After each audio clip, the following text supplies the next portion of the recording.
죽음이란 인간에게 무엇일까요? 죽음은 인간에게 자연스러운 것이 아닙니다. 죽음은 인간의 죄로 말미암아 그 형벌로서 인간에게 형벌로서 주어진 것이죠. 그래서 이 죽음에 대해서 인간의 일반적인 반응은 공포고 혐오이고 부정적인 것입니다. 이 죽음의 문제를 해결하기 위해서 인간은 많은 종교와 철학을 만들었습니다. 근데 종교와 철학이 이 죽음의 문제를 해결할 수는 없었죠. 죽음을 어찌할 수 없으니까. 죽음을 건들 수 없으니까. 그래서 그 해결책으로 내놓은 것이 인간이 죽음에 대한 태도를 바꾸는 것입니다. 죽음은 공포스럽고 혐오스러운 것이고 피해야 할 것으로 생각하던 그 인간을 태도를 바꿔서 죽음이 자연스러운 것이다. 모두에게 임하는 것이다. 죽음이 있으니까 삶이 더 소중한 것이다.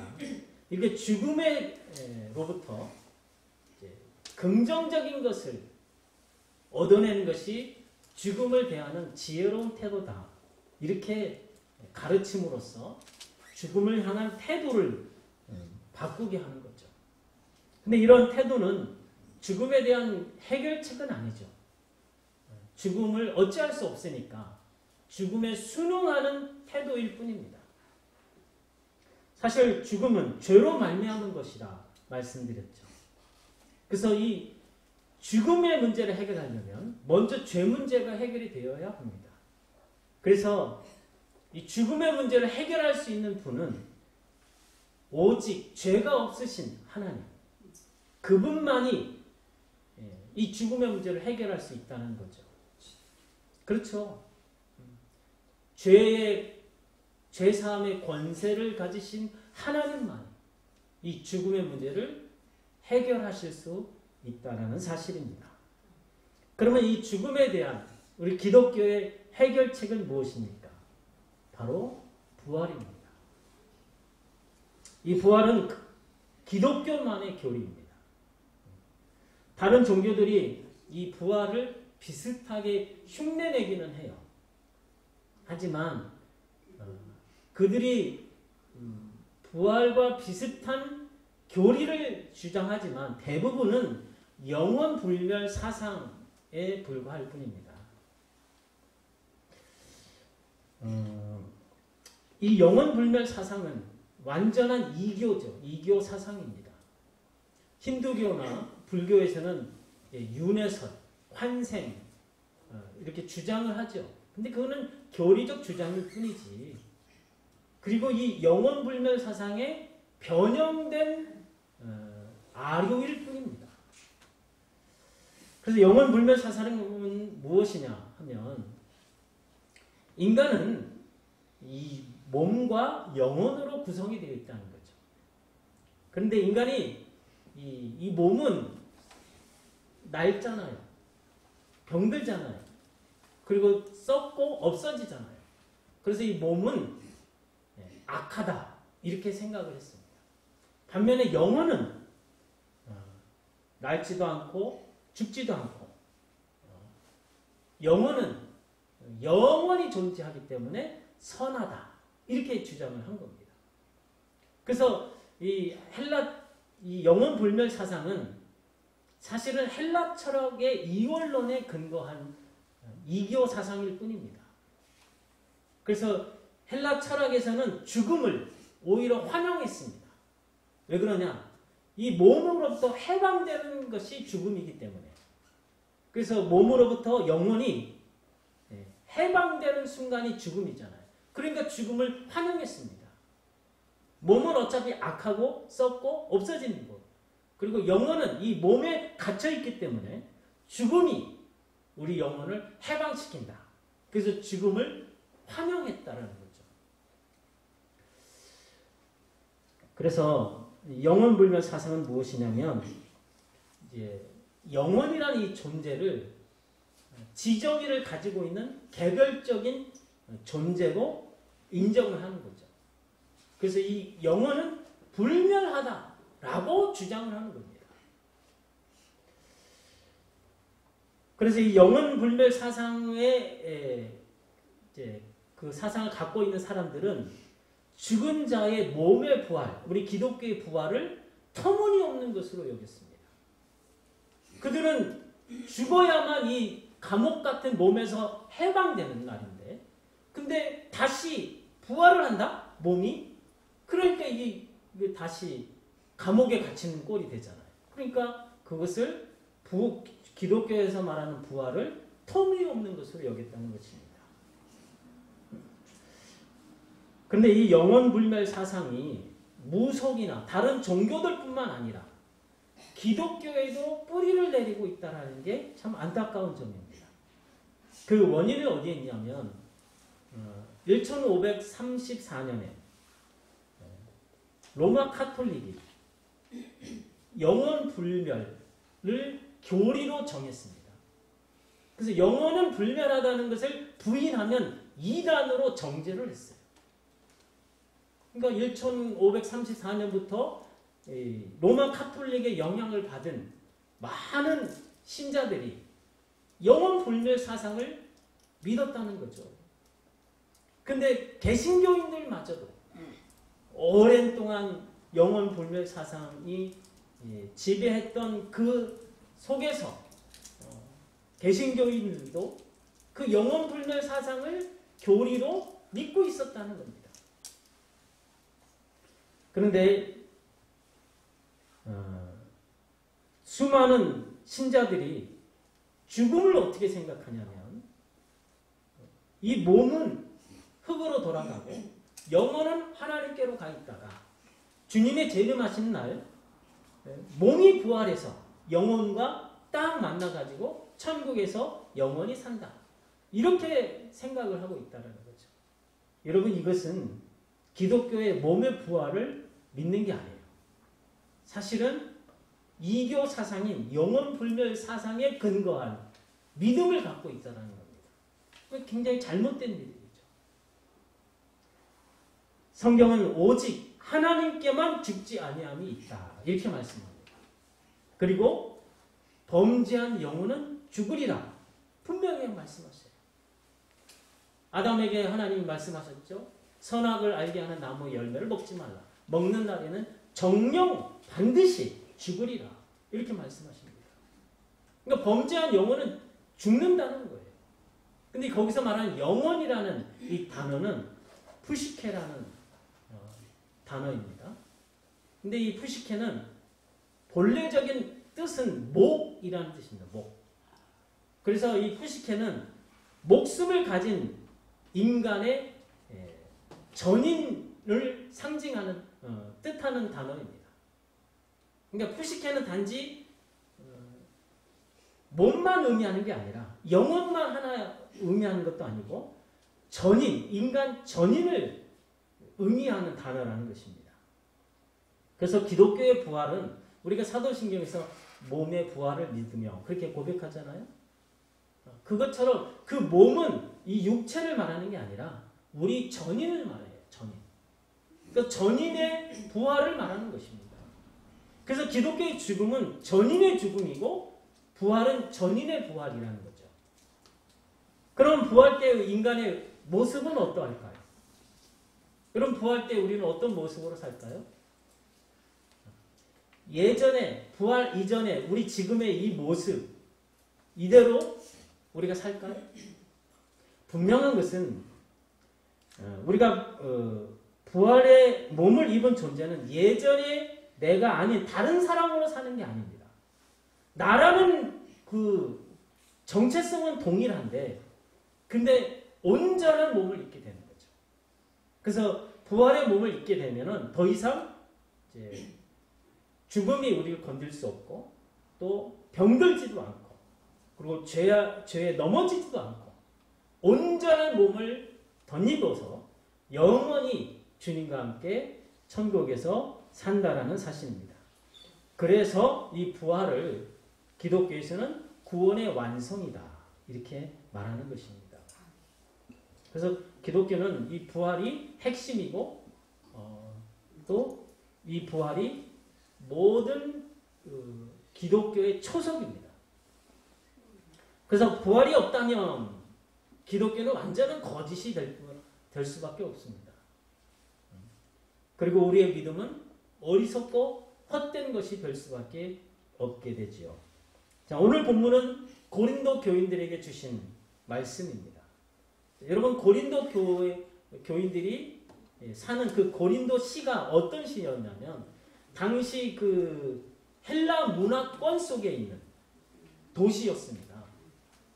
근데 그 헬라 문화권 속에서 태어나고 자란 고린도 시민들이 이제 예수님을 믿게 된 거죠. 근데 이 헬라 문화는 말씀드린 대로 영원 불멸 사상을 믿은 자들이에요. 그런데 이들이 비록 예수님을 믿었지만 영원 불멸 사상 때문에 부활을 믿지를 못했다는 거예요. 여러분, 영원 불멸 사상을 가지게 되면은 몸의 부활은 이거는 말도 안 되는 것이거든요. 그래서 고린도 교인들 가운데는 몸의 부활을 믿지 못한 사람들이 있었다는 것입니다. 자, 오늘 본문 17절 같이 읽겠습니다. 시작. 그리스도께서 다시 살아나신 일이 없으며 너희의 믿음도 헛되고 너희가 여전히 죄 가운데 있을 것이요. 자, 이 말씀이 뭐냐면 부활 자체가 없다면 예수님도 부활할 일이 없다는 거죠. 그러니까 인간에게 부활 자체가 없다면 예수님도 부활할 수 없었다는 그런 말씀입니다. 그렇다면 예수님이 죽음으로 인해서 부활하지 못한 상태에 있다면 우리가 예수님을 믿어도 그건 헛된 짓이라는 거예요. 왜 그렇습니까? 죽음을 이기지 못하고 죽음 아래에 갇혀있는 그 예수님을 믿어봐야 우리도 결국 다 죽을 수밖에 없거든요. 그러니까 헛될 수밖에 없다라는 것입니다. 또 하나, 너희가 여전히 죄 가운데 있을 것이라고 말씀하시죠. 그러니까 부활이 없다면 우리 죄 문제가 해결이 안 되는 겁니다. 여러분, 왜 주님의 부활에는 우리 죄 문제의 해결이 될까요? 주님께서 부활하셨다는 이 사실은 어떤 의미가 있냐면 첫째로 예수님의 죽음이 자기 죄 때문이 아니라는 증거입니다. 여러분, 죄인에 대한 하나님의 법은 죽음입니다. 그래서 예수님이실지라도 사소한 죄가 있었다면 그분의 죽음은 자기의 죄 때문에 죽은 것이지, 그러면 자기 죄 때문에 죽었기 때문에 부활하실 수가 없는 거예요. 왜? 죄인에 대한 하나님의 법은 범죄한 영혼은 반드시 죽으리라 했거든요. 그러니까 예수님이 그분이실지라도, 하나님의 아들이실지라도 그분이 이 땅에 오셔서 죄가 조금이라도 있다면 그분의 죽음은 자기 죽음 때문에 죽은 것이고, 그렇다면 부활하실 수가 없다는 것입니다. 따라서 주님의 부활은 자기 죄 때문에 죽은 것이 아니라는 분명한 증거가 될 수 있다는 거죠. 그럼 우리 이제 물어야 됩니다. 아니, 그러면 예수님이 자기 죄가 없는 분이 왜 죽으셨느냐 하는 거죠. 자, 히브리서 9장 22절입니다. 같이 읽습니다. 시작. 율법을 따라 너희 모든 물건이 피로써 정결하게 되나니 피 흘림이 없은즉 사망이 없느니라. 하나님의 법입니다. 율법. 율법은 뭐냐? 죄를 졌으면 반드시 죽음이 일어나요. 사망이 임하는 것인데, 그래서 피 흘림이, 여기서는 피 흘림은 죽음을 말하죠. 그래서 이 죄인이 살 수 있는 길은 피 흘림을 통해서 죄가 용서되어야만 다시 살 수 있다는 겁니다. 근데 인간은 죄인이기 때문에 그 죄값으로 피 흘려 죽으면 망하는 거잖아요. 그래서 하나님께서는 구약에서 우리 인간을 사랑하셔서 죽음에서 벗어날 수 있는 제도를 주신 것이 제사입니다. 그 속죄 제사죠. 그래서 죄인은 반드시 속죄 제사를 드려야만 그 죄가 용서되는 거예요. 그래서 속죄 제사를 드릴 때 동물을 대신 드리죠. 근데 흠없는 동물을 요구하십니다. 왜 흠없는 동물을 요구하실까요? 인간의 죄를 대신 져야 하기 때문에 흠이 없는 동물을 드려야 된다는 거죠. 그러나 인간을 대신해서 동물로 드리는 이 속죄 제사는 완전한 것이 아닙니다. 불완전한 것이죠. 예수님께서 오시기까지 그 전에 잠시 허락하신 제도일 뿐이라는 겁니다. 근데 예수님이 이제 그분이 오셔서 자신을 희생 제물로 드림으로써 인간의 모든 죄를 대신하셨죠. 그래서 세례 요한이 뭐라 그럽니까? 예수님을 향해서 보라 세상 죄를 지고 가는 하나님의 어린 양이로다. 그래서 예수님께서 하나님의 어린 양으로서 자기 피를 가지고 이 땅에 있는 지성소가 아니라 하늘의 지성소로 들어가셨습니다. 그런데 그분이 자기 피로서 하늘 지성소에 들어가셨다가 3일 만에 다시 살아나오셨죠. 그래서 이 부활이라는 것이 예수님의 부활이라는 것이 자기 죄 때문에 죽은 것이 아니라 바로 우리들 죄를 대신 지시고 그 때문에 죽으셨다라는 증거라는 것입니다. 이것을 이해를 하셔야 돼요. 여러분 예수님이 만일 자기가 조금이라도 죄가 있다면 그분이 지성소에 들어가서 살아나오실 수가 없는 거예요. 근데 그분이 살아나오셨다는 것은 그분이 자기 피로서 속죄 제사를 드린 이것을 하나님께서 받으셨다는 증거입니다. 하나님께서 그분의 속죄 제사를 받으셨기 때문에 우리 예수님이 다시 살아나실 수 있었다는 것이죠. 그래서 로마서 4장 25절 같이 읽습니다. 시작. 예수는 우리가 범죄한 것 때문에 내주이 되고 또한 우리를 의롭다 하시기 위하여 살아나셨느니라. 자, 우리 죄 때문에 예수님은 내어 주심이 되었죠. 그리고 여기서 멈추면 우리 죄는 해결이 안 되는 거예요, 사실. 우리를 의롭다 하시기 위하여 살아나셨다고 말씀하십니다. 그러니까 예수님의 부활이 우리의 의로움의 확증이라는 겁니다. 왜 그럴까요?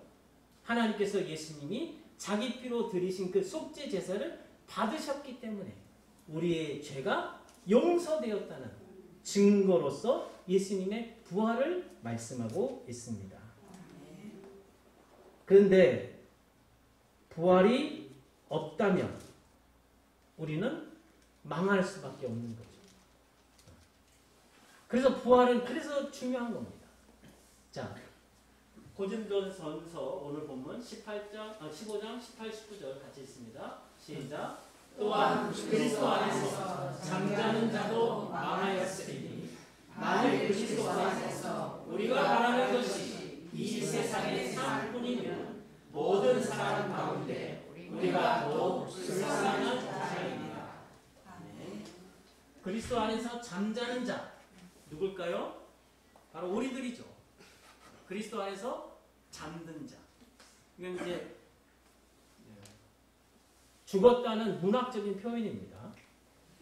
그런데 만일 부활이 없다면 우리가 그리스도 안에서 잠들어 봐야 망하는 거예요.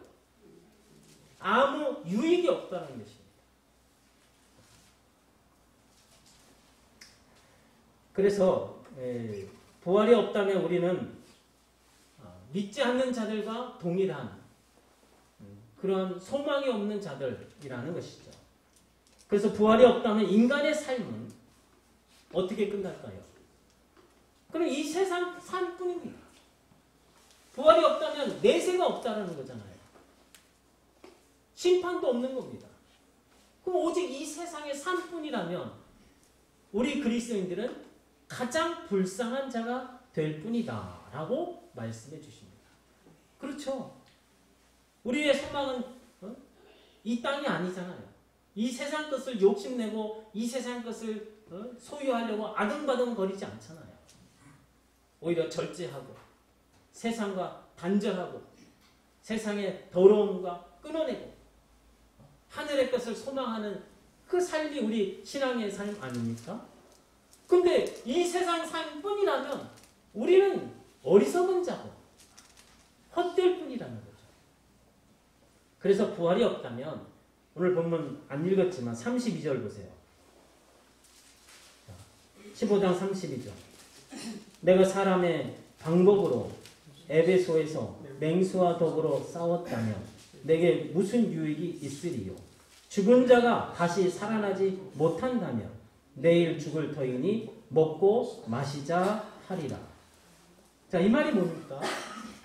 내일 죽을 터이니 먹고 마시자. 그러니까 내일이 없는 사람들의 삶이죠. 그러니까 부활이 없다면 내일이 없는 거와 똑같은 거죠. 그렇다면 어떤 삶이 가장 지혜로운 삶이 될까요? 먹고 마시고 즐기고 쾌락을 누리다가 사는 것이 가장 지혜로운 태도라는 것이죠. 부활이 없다면 그럴 수밖에 없습니다. 여러분, 부활이 없는데 우리가 무엇 때문에 선하게 삽니까? 의롭게 살아서 무슨 유익이 있습니까? 절제하고 착하게 살 이유가 뭐가 있습니까? 그러니까 부활이 없다면 인간의 윤리 도덕도 다 무너지는 거예요. 무너질 수밖에 없죠. 만일 부활이 없다면 이 땅에서 인간의 삶은 다 전부 부인될 수밖에 없게 됩니다. 그렇지 않습니까? 아무리 이 땅에서 뭐 대단한 일을 이뤄도 죽음과 함께 다 사라져 버리는데 무슨 의미가 거기 있겠습니까? 그러나 죽은 자의 부활은 분명히 있습니다. 그 증거가 뭐냐? 바로 예수 그리스도의 부활입니다. 분명히 말씀하잖아요. 그리스도께서 다시 살아나신 일이 없다면 그러면 예수님 그분을 믿는 것도 다 헛되고 그리고 다시 죽은 자 가운데 사는 부활이 없다면 예수님도 부활할 수 없는 거예요. 그런데 예수님이 부활하셨다는 이 사실은 바로 모든 인간에게 부활이 있다라는 말씀입니다. 그래서 요한복음 5장에서 생명의 부활과 또 심판의 부활을 말씀하고 있죠. 그래서 마지막 때 분명히 우리 인간은 두 가지 부활을 경험하게 됩니다. 한 사람은 한쪽 부류는 심판의 부활로, 한쪽 또는 생명의 부활로 이게 둘로 갈리게 된다는 거죠. 여러분, 기독교는 단지 이론적인 종교가 아닙니다. 분명한 사실에 근거한 믿음의 종교가 바로 기독교인 줄로 믿습니다. 여러분, 예수님의 부활은 믿지 않는 역사가들 사이에서도 역사적인 사실로 인정이 되고 있는 분명한 사실입니다. 사랑하는 성도 여러분, 우리 죽음에 처한 인간에게 무엇이 소망이겠습니까? 바로 예수님의 부활만이 유일한 소망이 될 줄로 믿습니다. 그래서 죽음의 권세 아래 눌려있는 사람들에게 가장 기쁜 소식은 바로 죽은 자의 부활, 바로 예수 그리스도의 부활이 가장 기쁜 소식인 줄로 믿습니다. 이 부활이 있기 때문에 기독교가 존재하는 것이고 우리의 믿음도 헛되지 않게 된다는 사실입니다. 바라기는 이 죽음을 이기시고 부활하신 예수님께서 여러분과 함께 해주셔서 죽음에 눌려서 허무한데 굴복할 수밖에 없는 세상 사람들에게 여러분의 부활의 증인으로 살아가셔서 부활이 실제이고 부활이 우리의 모든 인간에게 유일한 소망이라는 것을 증거하시는 여러분 되시기를 주님의 이름으로 축원합니다. 아멘.